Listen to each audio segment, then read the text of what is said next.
Hi. This is the second draft of the poem that you just heard called Sprout, age 10.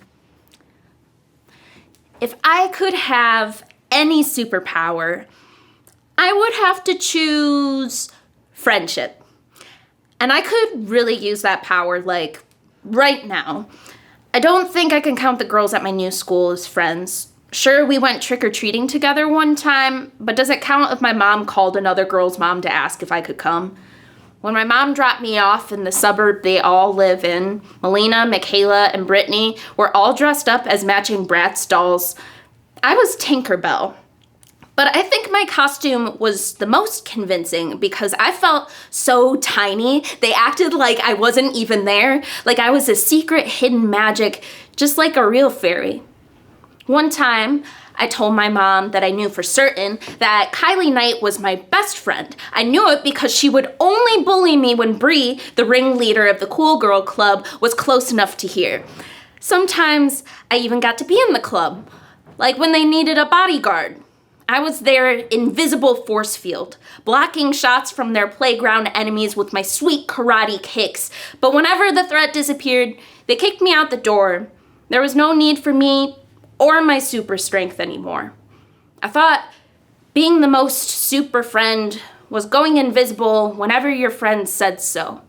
But my mom stopped folding socks and told me those girls are not your friends. So now I don't know what friends are supposed to look like.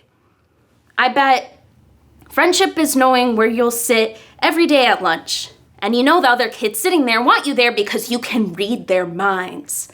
Friendship is having someone to play pretend Pokemon with at recess and not having to hide out under the slide after the boys in your grade realize you're a girl and won't let you play Pikachu anymore because he's supposed to be a boy, even though you make really funny faces like a real-life cartoon. And when Bree goes to the top of the jungle gym to announce to everybody that you have a crush on Cal, who used to be your best friend, you wouldn't have to use your super speed to try to outrun their landslide of laughter. If I had friends, I would love my friends like they were bunnies, because bunnies are soft and look like dandelion fluff, all full of wishes, but they're soft, and even though I have super strength to protect them from anything bad, I would be so careful not to squeeze them too hard so they can keep breathing.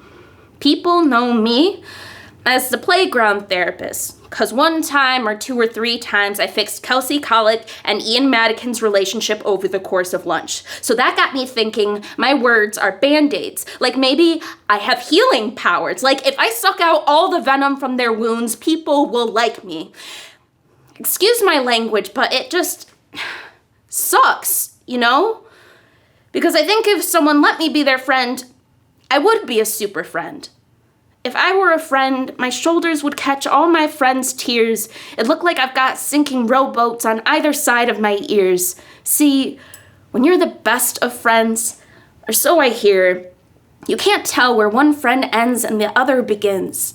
It's just like watching TV. Because when you watch TV, you get to become a whole other person for 30 minutes. Maybe somebody who's braver than you, who can climb up walls, somebody who can bounce back from being rolled flat by a runaway boulder, somebody who has friends. The great thing about TV is that you can pretend for so long you forget that the you without superpowers exists. It's like becoming a ghost, but not a scary ghost. If I were a ghost, I'd be Casper because he's the friendliest ghost. Is being a ghost a superpower?